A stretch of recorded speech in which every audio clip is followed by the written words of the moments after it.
You know, for a show that became popular simply because of vibes and one dance scene, they spent 3 years making everything worse somehow. Wednesday Season 2 Part 2 is finally out, one of Netflix's most popular shows of all time. So I have no proof of this is all just my opinion, but you cannot convince me that this show was not written by ChatGPT. I'm sorry, but the way everyone talks, all of the jokes, like there's no way a group of writers sat down and wrote all this out and they're like, ah yes, this is quality. You'll see what I mean. So just to recap the first half of Season 2, Wednesday is really concerned about a series of murders by murder happening around town. And every step of the way, we uncover more nonsense family drama. I will never understand why my dearest mama has to make every interaction so torturous. Oh, trust me, I get it. Just wait till you're in like a long-term relationship and every conversation's like, oh wow, that's crazy, you just got in a car accident, lost both your legs? Wow, that sucks. Anyway, you guys think about having kids yet? So up to now, Wednesday's been using Goody's book to understand her powers, but her mom took it away because no daughter of mine's gonna read books. To never give you back that book. You haven't mastered anything. But the only answers I have are in that book. That will lead you down a treacherous path filled with pain. Your treacherous path is my walk in the park. Yeah, okay, dude, whatever you say. Now, Wednesday wants to investigate this mystery. To do that, she needs to check out this one particular cabin in the middle of the woods. So she has no choice but to go with Enid on this school camping trip thing that just so happens to be close to the aforementioned cabin. And like, this episode right here, okay, this is a perfect example of how I have no idea what the show is even trying to be anymore. So at this camp, there's been a sort of mix-up, and the Nevermore kids have been double booked with this like JROTC wannabe weird kid group. But before that, really quick, this video is brought to you by Surfshark VPN. If you've been on the internet in like any way at all recently, you know that your privacy is under attack. Every website tracks everything you do, what videos you watch, US ID laws, UK ID laws. In Europe, they're trying to make it so the government can read any and all private messages on any messaging app. And sure, in theory, this is all for the greater good, but all it takes is one lazy employee and one dedicated hacker, and all that information can be leaked to anyone. For this and many other reasons, if you use the internet, you need a VPN. And Surfshark VPN is the best of the best. Did you know that some airline ticket websites will charge you more depending on what country or even what city you live in? Like you can search the same flight, but depending on where you're searching from, you'll get a different price. Well, with Surfshark VPN, you can change your location, shop around, and get the best deal without being swindled. Streaming rights are all over the place. Different countries have completely different like Netflix or Disney Plus libraries, but with Surfshark, you can actually get your money's worth with all those streaming subscriptions that you keep paying for. For your safety, for your wallet, for your entertainment, whatever reason, you need a VPN. And if you're getting a VPN, you gotta get Surfshark. Go to surfshark.com/Meyers or use my code Meyers at checkout and you'll get 4 extra months with your subscription. They also offer a 30-day full refund guarantee, so you literally have nothing to lose, okay? Go to surfshark.com/Meyers and start protecting yourself today. Okay, back to the show. Secure this outer perimeter of tents first. Tie up the outcasts using your superior nodding skills. Your survival depends on following orders. Watch and observe.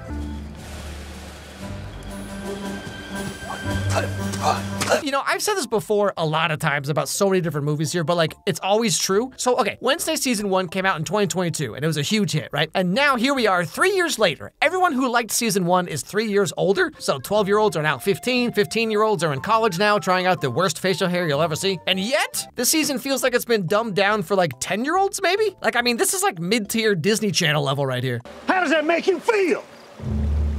The correct answer is worthless. Thank you for your valuable feedback, sir. You've been crushed, but a phoenix always rises in defeat. Like, I mean, obviously Season 1 wasn't the most sophisticated show ever made, but this is why I'm very convinced that ChatGPT was heavily involved in making this, because like, everything is the corniest, most cliche, Monster High Disney Channel line that could only be regurgitated by a clanker, okay? Here's how ChatGPT writes. It's like someone threw every teen show into a blender with some fake cobwebs. Some parts dragged worse than My Monday Mornings. Half the characters are flatter than my phone battery at 1%. And here is Wednesday Season 2. Scram, psycho, before my claws slip. Don't get your fur balls in a snarl. My fangs aren't the sharpest in the pit, but I can definitely tell when something is not fine. Like, this is like the exact same writing style. Also, a slight tangent here, but the AI face smoothing in this show is insane, okay? Like, look at Wednesday in these scenes. What is this? What is going on here? I used it to smuggle signal flares and gasoline, you know, for the forest fire. You mean campfire?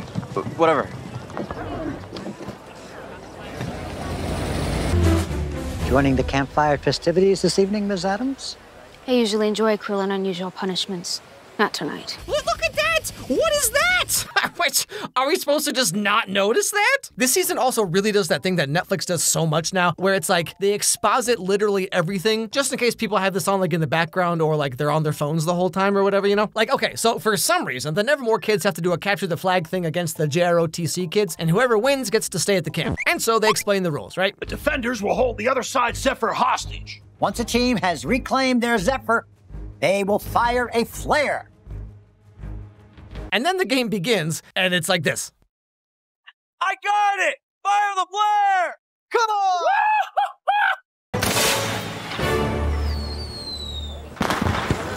Green flare. The cadets got their Zephyr. Like, yes, sir, that was just explained to us 30 seconds ago. It's like I just said, season 1 was corny, but it was kind of edgy Riverdale, you know? And season 2 is like only really enjoyable if you're on your phone the whole time, you know what I'm saying? I should have told you when school started that my feelings had changed. Over the summer, I realized I wasn't that insecure girl who thought she would never fit in. But I like that girl. She wolfed out. You never gave me a heads up. Didn't expect things with Bruno to heat up so fast. I guess squirrels and rats can't work out after all. Like, I mean, who talks like this? Remember back in season 1 when there was all this news about like Jenna Ortega was rewriting her own lines the whole time because she knew the character Wednesday inside and out, you know? So like, where was all that this time around, Jenna? Most people would have FOMO, fear of missing out. Phobia, fear of being included. Pugsley brings his zombie friend with him to this camp, but he escapes and wreaks havoc or whatever. Whoa. Let me through. What happened?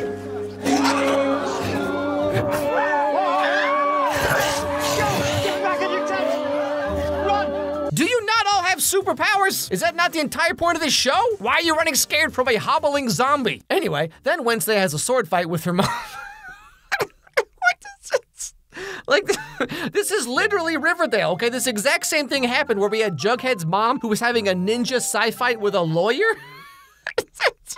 What even is anything anymore? Okay, so the random series of story threads continues where the principal is using the Siren Girl to brainwash Wednesday's mom into telling her mom to donate a bunch of money. And then the Siren Girl's mom just escaped from like a cult, apparently. I've been glued to the news. I heard the FBI raided the Morning Song compound this morning. But Gideon wasn't there. The only way you were leaving that cult was in handcuffs or a body bag. Gideon found you at your most vulnerable. We both know the only reason he married me was to help him recruit people so that he could steal their money. Okay, wow, thank you for very carefully explaining that in detail for us. Also, that Thornhill lady who's like the master of Tyler's hide or whatever, she shows up to try and break him out. And Uncle Fester's here. I need you to get into Willow Hill. Well, the last time I did that was for your mother. I stuck around for a few weeks. They had a top-notch electroshock therapist, Igor. Nobody sneaks up on me, kid. This is my stalker. I turned her into an unpaid expendable gopher. I'm a big fan of child labor. You know, this dude's like the only fun character in the whole show, okay? Everyone else is so serious and so corny, but like this dude does not get enough screen time, okay? Anyway, so, long story short, after solving a series of mysteries and riddles, Wednesday finds out that there's a secret lab under the insane asylum. And in here, they're experimenting on outcast people. So you are the new face of Mad Doctors. There's nothing mad about what I'm doing. This lady is the secretary of the asylum, by the way. Not really important. Who cares? Not me. Anyway, so in the hullabaloo, Tyler once again morphs into the dude from the honeycomb commercials and throws Wednesday out a window where she's put into a coma. And this brings us to part 2 of season 2, where everything gets infinitely stupider. Last season, Wednesday's spirit guide was Goody Adams, aka Jenna Ortega in a blonde wig. But after waking up from her coma, now she has a new spirit guide. This isn't hell. But I understand the confusion. If I'm not dead, then why are you here? Because I am your new spirit guide. Surprise! I will say though, seeing these two stand next to each other is hilarious. It's like, Jenna Ortega looks like she's about 2'7". Pugsley's zombie has been eating more and more brains, which has made him start to regenerate more, and now he looks like the kind of guy that like the hottest girl in your high school would date. You know, the girls where it's like captain of the dance team and valedictorian, and then their boyfriend looks like this dude who has like a whole bunch of empty whipped cream cans in the back of his car. You know, you're really mature for your age. Now, back when Wednesday saved all those people from the underground lab, one of them was Francoise, who's actually Tyler's real mom, and she knows Morticia because they were friends back in school. Now, she's also a hide, so she transforms to stop Tyler and take him far away forever, as she promises Morticia she will do. Is that Tyler's mother? Yes. You freed her from Willow Hill. What deal did you make with her? Francoise gave me her word that she would control Tyler and they would leave Jericho forever. And you believe the words of a Hyde? I believe the word of a mother. Okay, yeah, sure, Morticia, yeah. Until you ask them for literally any life advice. Oh, honey, girls just want a guy who's nice and not balding and has a sturdy 401k. Uh-huh, Mom, I'm 16. The only thing girls want is a guy whose hair is like 3 times the size of his head. Okay, so like this was supposed to be one of those Zoomer broccoli haircuts, but clearly something went horribly awry. So as the zombie guy recovers more, Morticia and Gomez recognize him as Isaac, someone they also knew back when they were in school. The latest exhumation from the growing secrets you've been keeping from me. Not only have you known the identity of Pugsley Zombie, Isaac Knight was your roommate. He was more than that. No, that's okay, Dad. We don't have to talk about, I don't want to, we could just like not, you know? Now, while this is all going on, Enid is having some of her own issues where she somehow magically transforms into a werewolf without a full moon? What? I don't know what you're talking about. Enid, you transformed into a werewolf without a full moon. I saw you. It means you could be an alpha.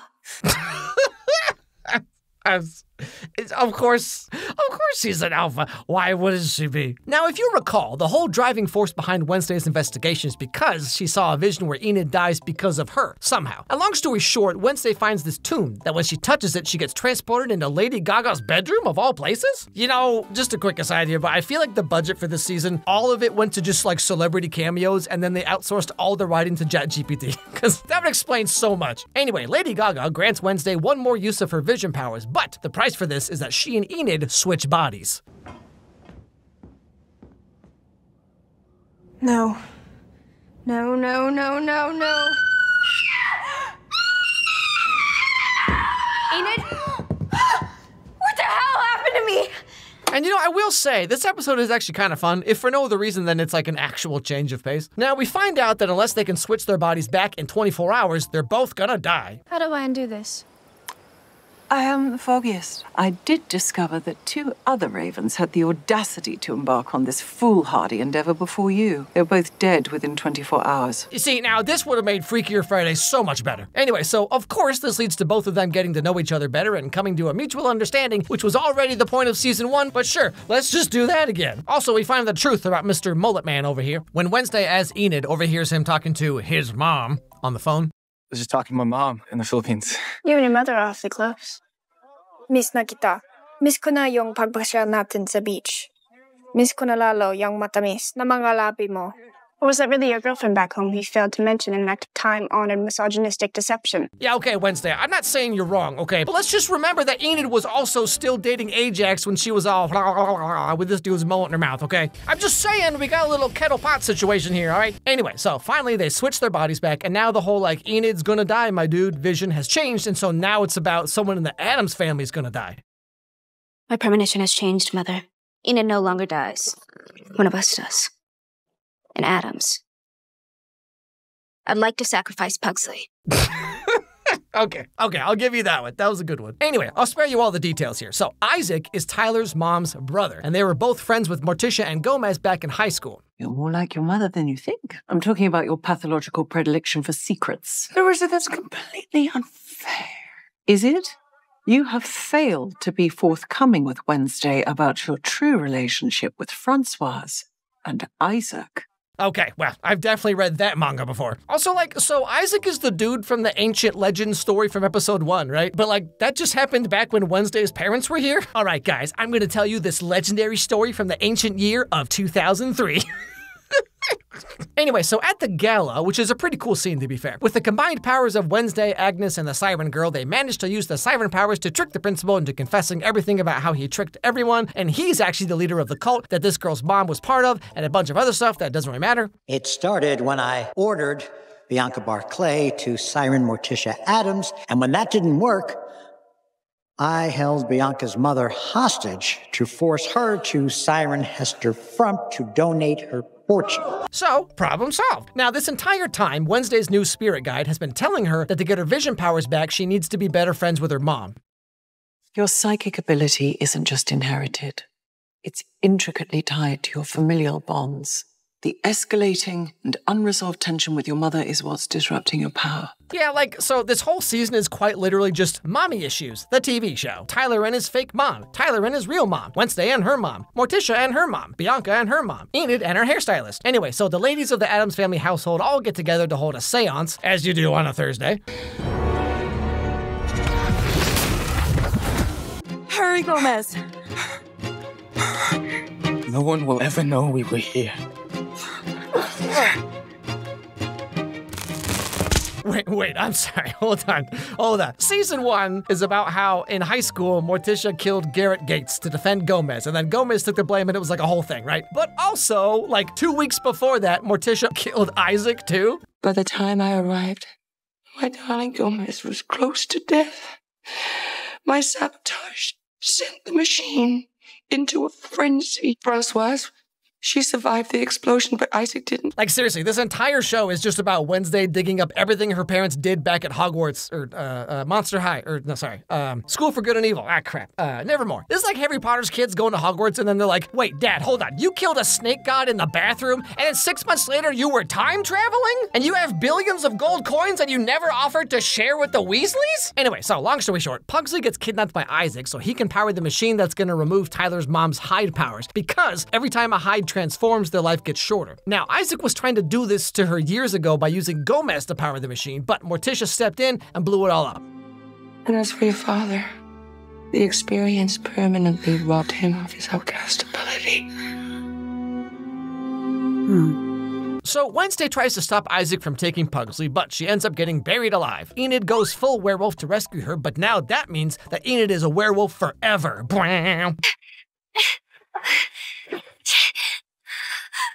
Wednesday, wake up. Wake up. I enjoyed that. Yep, of course you did, Wednesday. And so now Wednesday and Morticia set off to rescue Pugsley from Isaac, and we find out that Isaac's plan was actually to use the machine to remove Tyler's hide powers so he can live a normal, full life.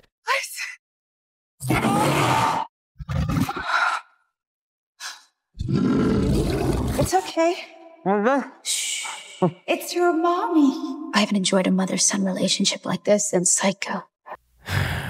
Hey, ChatGPT, can you write me an entire show, but only use jokes from Gex video games? This looks like an all-nighter at Richard Simmons' house. This is what Tim Burton thinks about when he's in the tub. I haven't enjoyed a mother-son relationship like this since Psycho.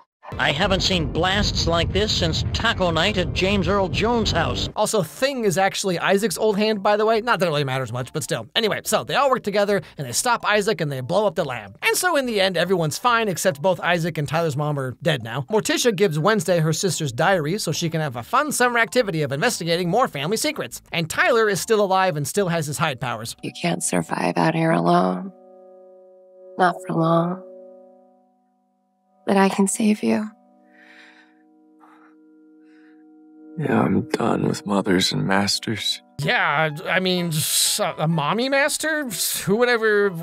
Me neither, Tyler. That would be weird. And that's where the season ends. So quite literally, it's just season 1 again with the same characters, with almost the exact same setup. Wednesday's parents killed another kid and hid it from everyone. Wednesday and Enid have to relearn that they still like each other. Now, Enid is a permanent werewolf now, so I guess that's kind of different. But it's just like Riverdale, where season 1 was fine, I guess. And then season 2 just takes the show in the sharpest turn in the worst direction. I assume there'll be a 3rd season because of how popular the show is, but I mean, woof. Hey everybody, thanks for watching this video. If you liked it, please watch another one, because that's how the algorithm works. So click on this one that's being recommended to you right now, right here on the screen. It actually helps a lot if you do that, because that's how YouTube knows that my videos are worth caring about. Anyway, hope I made your day a little bit better, and I'll see you all next time.